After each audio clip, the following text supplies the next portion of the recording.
जैसे ही मौसम बदलता है वायरल इन्फेक्शन फैलने लगता है। अब जैसे ही सर्दी से गर्मी या गर्मी से सर्दी आती है, जो ट्रांजिशन होती है, अक्सर वो वायरल इन्फेक्शन के खतरे की घंटी हमें सुनाई देने लग जाती है। लेकिन असल में ये वायरल इन्फेक्शन है क्या, इससे कैसे बचा जाए, क्या कुछ किया जा सकता है, आज इसी पर हम चर्चा करने वाले हैं, जिसके लिए हमारे साथ खास मेहमान मौजूद हैं स्टूडियो में। आइए उनका स्वागत करते हैं। हमारे साथ है डॉक्टर समीर गुलाटी, आपका स्वागत है। आप है professor medicine, Lady Hardinge medical college से। साथ ही वेलकम करना चाहेंगे डॉक्टर अरविंद कुमार का। नमस्कार डॉक्टर साहब, गुड मॉर्निंग। आप हैं chief medical officer CGHS dispensary, president estate से। तो डॉक्टर समीर, आपसे शुरू करते हैं। इन दिनों पहली बात तो ये वायरल बुखार जो है ना, बिन बुलाए मेहमान है, क्यों आ जाता है? देखिए, वायरस तो फैलेगा ही। तो इन मौसम में क्या होता है कि जैसे ठंड बढ़ती है, बारिश होती है, जब हवा खुश्क हो जाती है तो वायरस ट्रांसमिशन ज़्यादा बेहतर हो जाता है। एंड उन्मूलन क्या होता है कि जब ठंड में होता है तो हम परिवार सब लोग एकजुट होकर घर में कहीं पे हीटर चला के रहते हैं। जब क्लोजनेस बढ़ती है तब भी इसका ट्रांसमिशन बढ़ जाता है। तो इसलिए देखा जाता है कि आपका वायरस का ट्रांसमिशन इन सीजन में ज़्यादा बढ़ जाता है। लेकिन डॉक्टर अरविंद, जब सर्दी से गर्मी आ रही है तब भी वायरल इन्फेक्शन है, गर्मी से सर्दी आ रही है तब भी वही है, बारिश आ रही है तब भी है, तो ऐसा नहीं लग रहा पूरे साल वायरल इन्फेक्शन ही फैला हुआ है? ऐसा होता है जब टेम्परेचर में बदलाव आता है तो हम थोड़ा सा, जैसे ठंड लग रही है और ठंड से फिर थोड़ा चिड़ गर्मी लगती है, तो हम लोग कपड़े उपड़े भी कम फिर यूज करना शुरू कर देते हैं। तो इससे क्या होता है कि आप कान नहीं ढकते हैं और इसके बाद टेम्परेचर से कान के थ्रू ही ये फैलना शुरू हो जाता है। और वायरस चूँकि इस समय उनका एडिक्वेट टेम्परेचर होता है उसका संक्रमण के लिए, तो हम उसका केयर नहीं कर पाते हैं, जैसे काफ़ी इसका केयर करना होता है। जी, केयर कैसे करें ये ज़रूरी है जानना। यदि इस विषय पर आपके भी कोई सवाल है तो आप हमें सीधा स्टूडियो फ़ोन करें। हमारा नंबर नोट करिए प्लीज़, 011 दिल्ली का STD कोड और नंबर है 23097532। 011 is our code and number is 23097532। तो डॉक्टर समीर, जब लक्षण आते हैं पता कैसे लगता है कि ये वायरल का बुखार है, बैक्टीरियल है, और अंतर क्यों जानना ज़रूरी है? देखिए, सिम्टम्स लक्षण के रूप में दोनों में अंतर पाना थोड़ा मुश्किल है। बट यूजुअली वायरल बुखार में तेज़ बुखार होना, अचानक तेज़ बुखार आ जाना, सर दर्द होना, आँख के पीछे दर्द होना, चमड़ी में कुछ रैशेज होना, दस्त लगना, जोड़ों में मांसपेशियों में दर्द होना, ये जो है कॉमन लक्षण है हमारे वायरल फीवर के। जी डॉक्टर अरविंद, जब इस तरीके के सिम्टम्स नज़र आते हैं तो अक्सर हम लोग खुद से ही मेडिसिन ले लेते हैं, ओवर द काउंटर जो भी हमारे पास अवेलेबल होती है, तो ये कितना सही है? और बात यहाँ पर फिर वो एंटीबायोटिक्स वाली आ जाती है, तो क्या ये नुकसान कर सकता है? हाँ, जैसे बुखार शुरू होता है तुरंत लोग एंटीबायोटिक ले लेते हैं और हम दुकान में जाके अपने खुद से परचेज कर लेते हैं। सबसे पहले कि हमें देखना होगा 2-3 दिन तो वायरल बुखार रहता है, तो हम 2-3 दिन यदि बुखार 99 से ऊपर हो, 100 से ऊपर हो, तो हम पैरासीटामोल सिंपली यूज कर सकते हैं। तो पैरासीटामोल बिना डॉक्टरी सलाह के भी ले सकते हैं? हाँ, बिना डॉक्टरी सलाह यदि बुखार है तो वो ले सकते हैं। और कितना अंतर रखें 2 गोली में? 6-8 आवरली लेते हैं। 8 आवर, यानी एक दिन में अगर बुखार है तो 3 भी ली जा सकती है। 3 भी ली जा सकती है। लेकिन एंटीबायोटिक क्या हर बुखार में लेनी है? नहीं, एंटीबायोटिक का यूज हर बुखार में नहीं करना है, खासकर वायरल में तो नहीं करना चाहिए, क्योंकि मिसयूज ऑफ एंटीबायोटिक से फिर नुकसान होता है, रेसिस्टेबिलिटी डेवलप कर जाता है। और यदि इस तरह रहा तो 2050 तक में हमारे यहाँ 20 लाख से ज़्यादा मरीज हो जाएंगे एंटीबायोटिक रेसिस्टेंस के केस जो है। एंटीबायोटिक रेजिस्टेंस मतलब अब वो एंटीबायोटिक दवा बैक्टीरियल बुखार में भी काम नहीं करेगी? बिल्कुल। तो क्या ये कोविड के बाद से ऐसा है कि कुछ और कारण है इन चीज़ों के?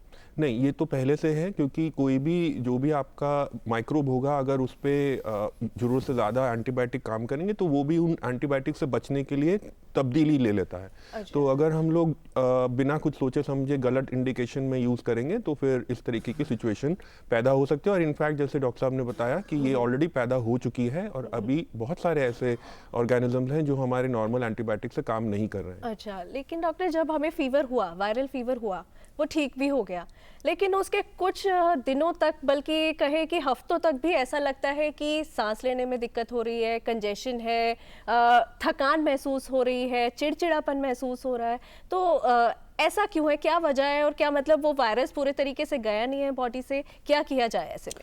देखिए, कुछ इसके देसी नुस्खे भी हैं, जैसे आपने सुना होगा गार्लिक या फिर टर्मरिक का यूज करते हैं, फिर लुकवार वाटर, थोड़ा गर्म गुनगुना पानी पीते हैं, बार बार हाथ धोना, हैंड वॉश भी करने से भी बच सकते हैं। और इस तरह जो है, और जैसे तुलसी का सेवन करना, तो इन चीज़ों का सेवन करने से भी वायरल इन्फेक्शन से काफ़ी हद तक ये मिल सकता है। जी डॉक्टर साहब, राजस्थान चलते हैं। दीपक जी हैं फोन लाइन पर। हेलो। हाँ जी मैम। जी गुड मॉर्निंग। हेलो जी सवाल गुड मॉर्निंग पूछिए। सर। मेरा सवाल यह है कि जैसे मौसम जब चेंज होता है तो मेरे पता नहीं बुखार सा लगने लग जाता है, और मतलब इन्फेक्शन टाइप की प्रॉब्लम हो जाती है, बुखार और एकदम सर में दर्द लगातार, और कान से पता नहीं क्यों पेन होता है, कान से सीधा सर की नसों तक पेन रहता है मेरे। आपकी उम्र अभी कल कितनी भी है? मेरी उम्र 36 है, अलवर राजस्थान से बोल रहा हूँ। और मेरे वाइफ के भी साइनस की प्रॉब्लम हो जाती है, पता नहीं, उसको दिखाया भी लेकिन पता नहीं नाक में बलगम जमा होना, ये प्रॉब्लम चल रही है। दिखाया लेकिन कोई फायदा नहीं हुआ। जैसे कि ये इस पर्टिकुलर मामले में अगर बार बार बुखार हो रहा है और जैसे ईएनटी की कंप्लेंट्स बता रहे हैं, कान में और नाक में बार बार साइनसाइटिस की दिक्कत हो रही है, तो इनको अपने ईएनटी स्पेशलिस्ट से कंसल्टेशन करना चाहिए, क्योंकि उसमें जो भी एक पक्का इलाज है वो इनको दिया जा सकता है। साइनसाइटिस क्या होता है? जो हमारे साइनसिस जो एक यहाँ पे अंग होते हैं, उसमें मवाद भर जाने से, इन्फेक्शन हो जाने से ये हो सकता है। और ये भी चेंज ऑफ सीजन में होता है? हो सकता है। हो सकता है। लेकिन क्योंकि आपने केयर की बात की थी, अब क्योंकि डॉक्टर अरविंद हम सभी कोरोना काल से गुजरे हैं और उस समय हर कोई मास्क की आदत पड़ गई थी, 2 गज की दूरी। अब जब वायरल फीवर का सीजन है तो मैं मेट्रो पे भी जा रहा हूँ, विद्यार्थी को एग्जाम देने स्कूल भी जाना है, हमें दफ्तर भी आना है, हम क्या एहतियात बरतें, रेस्पिरेटरी एटिकेट्स, कि अगर मुझे छींक आ रही है, खांसी आ रही है, तो मैं क्या केयर करूं अपनी, ताकि मैं दूसरों को भी रिस्क पे ना डालूं? जैसे जब कोई वायरल इन्फेक्शन या कोई बुखार यदि हुआ है, स्नीजिंग हो रहा है, नाक से पानी आ रहा है, तो उनको कम से कम अपना मास्क लगा के चलना चाहिए, सो दैट कि वो कितने लोगों को बचा सकते हैं। यदि वो इस तरह का कर लें, छींकने से काफ़ी वायरसेस, मिलियंस ऑफ वायरसेस फैल जाते हैं, जो सफ़र कर रहे हैं उनके साथ वो भी इन्फेक्टेड हो जाएंगे। तो कम से कम उसको बचाने के लिए और अपने आप को सुरक्षित रखने के लिए हमें मास्क का अवश्य यूज करना चाहिए, हैंड वॉश रेगुलर करना चाहिए, और इस पर यदि हम इतनी छोटी सी बातों पर ध्यान दे के रखें तो बहुत बाकी लोगों को बचा सकते हैं। इसमें आप जोड़ना चाहेंगे रेस्पिरेटरी एटिकेट्स और क्या क्या करें? देखिए, आपका हर एक आदमी का हमारा अपना एक दायित्व है, वो रिस्पॉन्सिबिलिटी है कि अगर हमें लग रहा है कि हम बीमार हैं तो दूसरे आदमी को इन्फेक्शन ना हो, तो उन्मूलन तरीके से तो पहली बात तो बीमारी होने पे हमें घर से बाहर नहीं निकलना चाहिए, हमें रेस्ट लेना चाहिए घर पे। और अगर हम लोग निकल रहे हैं बाहर तो ट्रांसमिशन ना हो, इसलिए जैसे मास्क लगा के रखिए। अगर हम लोग छींकते हैं या नाक साफ करते हैं तो हम टिश्यूज़ यूज़ कर सकते हैं, उसको प्रॉपर्ली डिस्पोज कर सकते हैं और तुरंत हाथ धो सकते हैं। हाथ धोना, बार बार हाथ धोने से जो आपके हाथों में इन्फेक्शन रहेगा वो ट्रांसमिट नहीं होगा। जी, बिहार से एक कॉलर हमारे साथ जुड़ गई हैं, संगीता जी। हेलो। हेलो जी नमस्कार, अपना सवाल पूछिए। जी नमस्कार मैम। अपना सवाल मैम, पूछिए। हमें पूछना था कि हमारे घर में एक छोटा सा बच्चा जो भी 3 महीने का है जी, उसको सर्दी जुकाम हो रहा है और खांसी हो रहा है, इसके लिए हम क्या करें बच्चे के लिए? डॉक्टर साहब, 3 महीने का बच्चा है इनका। सविता जी, ऐसा है कि छोटे बच्चों में ज़्यादा इन्फेक्शन का चांसेस रहते हैं, तो उन्हें कम से कम आप जो है, सबसे पहली चीज़ है कि जो है एक जो भी एंटी एलर्जिक दवा का यूज़ कर सकती हैं, और साथ ही साथ अपने नज़दीक के जो आपके बच्चे के डॉक्टर हैं उनसे कंसल्ट करना चाहिए आपको। ऐसे आप अपने तरफ से कोई एंटीबायोटिक का यूज ना करें। जी, और हो सकता है ये वायरल भी हो सकता है, इसलिए देखना होगा। तो कोई कॉमन ऐसी एंटी एलर्जिक दवाई होती है जो इजीली अवेलेबल हो और हम वो बच्चों को दे सके अगर उनको इस तरीके के सिम्टम्स आ रहे हैं? हाँ, होता है, जैसे लिवोसेट्रिजिन, मॉन्टेल्यूकास, ये सब अवेलेबल लेकिन होता डॉक्टरी है। सलाह पर ही जरूर है। डॉक्टरी सलाह पर ही। एक तो एंटीबायोटिक का मिसयूज ना करें। कई बार डॉक्टर समीर हमने देखा है वायरल में, क्योंकि शरीर में दर्द होता है, व्यक्ति पेन किलर भी ले लेता है। लेनी चाहिए? पेन किलर का बुरा प्रभाव क्या पड़ता है? वायरल फीवर में पेन किलर और अदरवाइज ऑल्सो पेन किलर अच्छे नहीं हैं, इनको ऐसे नहीं लेना चाहिए, बिना डॉक्टर सलाह के तो बिल्कुल नहीं लेना चाहिए।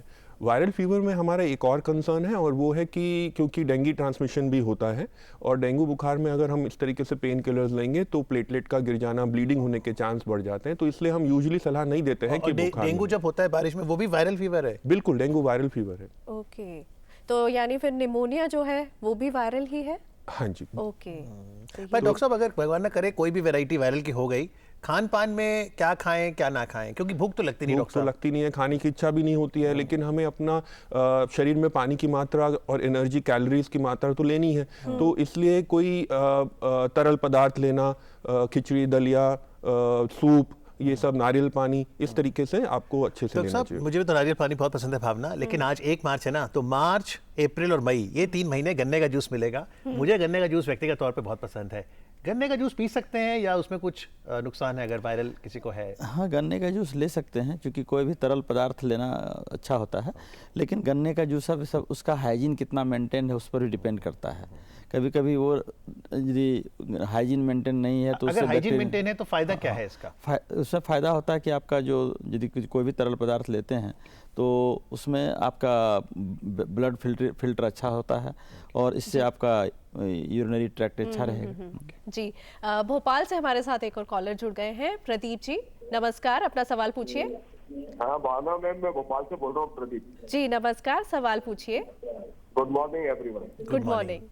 मैं ये पूछना चाहता हूँ आपके डॉक्टर्स की टीम से कि आज का टॉपिक है viral infection and misuse of antibiotic, जबकि ये होना चाहिए कि viral infection and no use of antibiotic, क्योंकि वायरल इन्फेक्शन में तो एंटीबायोटिक काम करती नहीं है। अगर लोग बाग यूज भी कर रहे हैं तो इसके पीछे कारण क्या है डॉक्टर साहब? जी बिल्कुल, डॉक्टर प्रदीप साहू, बहुत ही अच्छा आपने विचार दिया है कि viral fever and no use of No use। Antibiotics, लेकिन यही एक मिसयूज भी हो जाएगा कि अगर आपने जहां नो यूज है एक बार भी ले लिया तो वो भी मिसयूज ही हो गया, मिसयूज हो गया है ना? हाँ हाँ। तो ये जागृति है अब लोगों को कि वायरल में एंटीबायोटिक नहीं लेना। हम कंफ्यूज क्यों हो जाते हैं? जब कुछ लंबी खिंच जाती है, खांसी काफ़ी लंबी हो जाती है, तो कुछ सेकेंडरी इन्फेक्शन हो जाता ओके। है, तो उसके कारण फिर जो है लोग एंटीबायोटिक का यूज कर लेते हैं। तो प्रायर यूज नहीं करना चाहिए, पहले वेट करना चाहिए, 5-7 दिन में अपने आप जो है चला जाता है। तो यदि पहले से आपने यूज कर लिया पहले दिन से ही एंटीबायोटिक, तो फिर वो नुकसान कर सकता नहीं, अगर 3-4 दिन गया तो क्या वायरल में भी फिर आता है एंटीबायोटिक इसमें? नहीं, इसमें नहीं आता। ना, आता ही नहीं आता है। ही। चौथे 5वें दिन बुखार गया तो आप कह रहे हो सकता है ये फिर बैक्टीरियल फिर हो। सेकेंडरी इन्फेक्शन हो जाता है ना। सेकेंडरी इन्फेक्शन जी। मतलब? जो कुछ बैक्टीरिया का भी हो सकता है, उसके बाद हो सकता है, तभी एंटीबायोटिक का यूज करना चाहिए। लेकिन डॉक्टर साहब क्योंकि इतनी कंफ्यूजन रहती है कि मेरे लक्षण बुखार, नज़ला, खांसी, जुकाम के, जनाब वायरल है कि बैक्टीरियल, अब मेडिकल में इतनी एडवांसमेंट्स हो गई, कोई टेस्ट नहीं है कि मैं घर पे बैठ के ही पता लगा लूं कि वायरल है कि बैक्टीरियल बुखार? देखिए, वो अभी मेडिकल फील्ड अगर इस क्वेश्चन का आंसर निकाल ले तो बहुत अच्छी बात है, लेकिन मैं आपके माध्यम से अपने व्यूअर्स को ये बताना चाहूँगा कि यूजुअली सारे वायरल फीवर सेल्फ लिमिटिंग होते हैं, इन द सेंस कि अपने आप ठीक होते हैं। हमारे शरीर में इतनी काबिलियत है कि उससे लड़के आपको ठीक कर देते हैं। अगर बुखार 3 दिन से ज़्यादा रहे तो आपको डॉक्टरी सलाह लेनी होगी, क्योंकि फिर किस कारण से बुखार है वो डॉक्टर अपने स्किल से देख के बता सकता है कि बुखार वायरल हो सकता है या बैक्टीरियल है कि नहीं। जी, इस समय उड़ीसा चलते हैं जहां से कुंज बिहारी जी हैं फोन लाइन पर। हेलो हेलो जी। जी सर, नमस्कार। नमस्कार जी। जी, मैं कुंज बिहारी पटेल उड़ीसा से। जी, जी, मेरा सवाल ये है कि क्या प्रिकॉशन लिया जा सकता है वायरल फीवर के लिए, और योग के लिए, योग में इसको कोई समाधान है क्या, या क्या योग कर सकते हैं जिसमें कि थोड़ा फायदा मिले? जी डॉक्टर साहब। देखिए, इसमें कुंज बिहारी जी, इसमें आप बचाव के लिए बहुत कुछ कर सकते हैं। जैसे योगा, बहुत आपने कहा, योगा बहुत हेल्प कर सकता है आपको, और योग के साथ साथ आप जो है एक्सरसाइजेज कर सकते हैं, वॉक कर सकते हैं, वॉकिंग काफ़ी हेल्प करता है। और यदि आप इस बदलते मौसम में कम से कम आपको अपने शरीर को ढक के रखना पड़ता है, जब टेम्परेचर डिफरेंस होता है तो उसमें वायरल इन्फेक्शन ज़्यादा होता है। हाँ, तो इसलिए कान यदि ढक के रखना है कुछ दिन के लिए, यदि इस तरह का हो। बाकी भीड़ भाड़ में जा रहे हैं तो थोड़ा सा अपने मास्क का यूज करें, हैंड वॉश रेगुलर करें, और गर्म खाना खाएं। ये सारी चीज़ें ध्यान रखनी पड़ती है, इससे फिर आप वायरल इन्फेक्शन से बच सकते हैं। जी, यहाँ पर गर्म खाने की बात की डॉक्टर साहब ने, लेकिन अक्सर होता है कि हमारे डाइट में दही, दूध, इन सब चीज़ों का भी रोल होता है और सबकी डाइट में शामिल होती है अमूमन। तो क्या दही लेना इसमें फ़ायदेमंद साबित होगा, क्योंकि इस पर भी बड़ी कॉन्ट्राडिक्ट रहते हैं सबके विचार? देखिए, दही लेने या ना लेने की बात नहीं है उसमें। आप क्योंकि अगर बुखार में आपको जो भी कुछ अच्छा लग रहा है आप लेना चाहते हैं तो आप ले सकते हैं, क्योंकि आपको वो ज़रूरी है कि आप अपना इनटेक बना कर रखें। एंड जैसे कि पहले भी बात होती है कि अगर आपका हाइड्रेशन ठीक रहेगा, यूरिन ठीक से बनेगा, तो उससे आपके शरीर के सारे टॉक्सिन्स और ये सब वॉश आउट रहेंगे। चावल को लेकर भी कहा जाता है कि वो उसकी तासीर ठंडी होती है, बुखार हो, गला खराब हो तो नहीं खाना चाहिए, तो कुछ ऐसा है उसको लेकर भी? नहीं, बात वही है कि आपका इनटेक सही रहना चाहिए। एंड आपका इसमें हर एक किसी के सोशल नॉर्म्स अलग हो सकते हैं, तो आप अपने सोशल नॉर्म्स के हिसाब से जो भी कुछ खाना लेना पसंद करते हैं वो आप ले सकते हैं। ये तो बहुत अच्छी बात है कि डॉक्टर की तरफ से कोई रिस्ट्रिक्शन नहीं है, कुछ ना कुछ खाइए जब आप बुखार भी है, क्योंकि तभी तो शक्ति आएगी। हमारे साथ पुणे से आकांक्षा है फोन लाइन पर। Hello ji sir. जी, good morning sir good morning sir. मेरा सवाल है सर कि कभी कभी डॉक्टर्स एंटीबायोटिक्स देते हैं और एंटीबायोटिक्स का कोर्स एक लंबे टाइम तक लेने के बाद भी जब हमें राहत नहीं मिलती है तो वो लोग हमें एंटी एलर्जिक कोर्स देते हैं। ये कितना लंबा ले सकते हैं, कितना सेफ है ये, और छोटे बच्चों के लिए लेस देन 3 ईयर के बच्चों के लिए कितना सेफ है? जी डॉक्टर अरविंद। देखिए, एंटी एलर्जी भी ज़्यादा यूज नहीं करना है, एक हफ्ते या 2 हफ्ते तक आप यूज कर सकते हैं। उसके बाद फिर अपना रिव्यू के लिए आप डॉक्टर के पास जरूर जाएं, फिर वो अपना डिसीजन लेंगे क्या करना है आगे। डॉक्टर साहब, आपने अभी पारंपरिक नुस्खे भी बताए थे, आपने कहा तुलसी से आराम मिलता है। ऐसे ही हमने देखा है कि जब घर परिवार में किसी को वायरल हो जाता है तो क्योंकि बुखार है, चलो पैरासीटामोल दे भी दी, फिर भी बुखार नहीं उतर रहा, तो वो ठंडी पट्टी लगाते हैं। ये ठंडी पट्टी हाइड्रोथेरेपी का कुछ आराम मिलता है? हाँ, काफ़ी। हाँ, 100 से ऊपर टेम्परेचर हो जरूर hydrotherapy. How does it work? इसे टेम्परेचर जो है आपका डाउन कर देता है ना, इसमें हाइपोथैलेमस का जो रोल है उसमें। कितनी बार करें फिर ये? 3 से 4 बार, 7 बार भी कर सकते हैं, कोई हार्म नहीं है। और किसी भी एज ग्रुप में छोटे बच्चे को भी करें, कोई छोटे दिक्कत बच्चे में भी काफ़ी इफेक्टिव है। ओके। अक्सर डॉक्टर, जब किसी का गला खराब होता है, देखा यही जाता है कि पहले गला खराब हुआ, छींक आई, उसके बाद फिर वो फीवर हुआ, बॉडी में थकान महसूस होनी शुरू हुई और फिर हम बस जकड़े गए इस इन्फेक्शन में। तो ऐसे में क्या करें कि जैसे ही हमें तो एक साइन मिल गया ना कि गला खराब हुआ, तो तुरंत क्या करें कि हमारी वो नौबत पहुंचे ही ना पूरे तरीके से बीमार होने तक और हम तुरंत ठीक हो जाए? क्या करें? बहुत ही अच्छा क्वेश्चन है ये, बिकॉज कंसर्न यही रहता है कि गला खराब हो गया और चलो भाई एंटीबायोटिक खोज के खा लो। नहीं, ये बिल्कुल ही गलत तरीका है, बिकॉज गला खराब होने के और भी बहुत रीज़न हो सकते हैं, ज़रूरी नहीं है कि वायरल इन्फेक्शन है। गला खराब होने पे आपको वही अपना हाइड्रेशन ठीक रखें। आप थोड़े नुस्खे रह सकते हैं, जैसे गरारे कर सकते हैं, गर्म पानी के गरारे कर सकते हैं, स्टीम ले सकते हैं। एंड फिर भी अगर आपको परसिस्ट करता है तो आप डॉक्टर सलाह ले सकते हैं कि ये क्यों कर रहे हैं। बट गला खराब होने का हमेशा मतलब वायरल बुखार नहीं है, और उसका मतलब ये नहीं है कि आप एंटीबायोटिक लें। 10 सेकंड डॉक्टर साहब, अगर मैंने लापरवाही बरती, मुझे वायरल हुआ, तो घर परिवार के सबको हो जाएगा? कंटेजियस भी है ये? हाँ, काफ़ी फैलने वाली बीमारी है ये, और यदि एक को यदि गला खराब होता है या फिर बुखार आ गया तो फिर दूसरों को भी हो सकता है। तो सबसे पहले अपना बचाव रखें, और हाइड्रेशन, जैसा कि डॉक्टर साहब ने भी कहा कि हाइड्रेशन मेंटेन रखना है, पानी पूरा पीना है, हैंड वॉश हमेशा करना है, गर्म खाना खाना है। तो यानी अगर हम अपना ख्याल रखेंगे तो हम अपने परिवार का, समाज का भी ख्याल रखेंगे। और आज इस सामाजिक दायित्व पर चर्चा करने के लिए डॉक्टर अरविंद, आपका बहुत बहुत धन्यवाद। Thank you.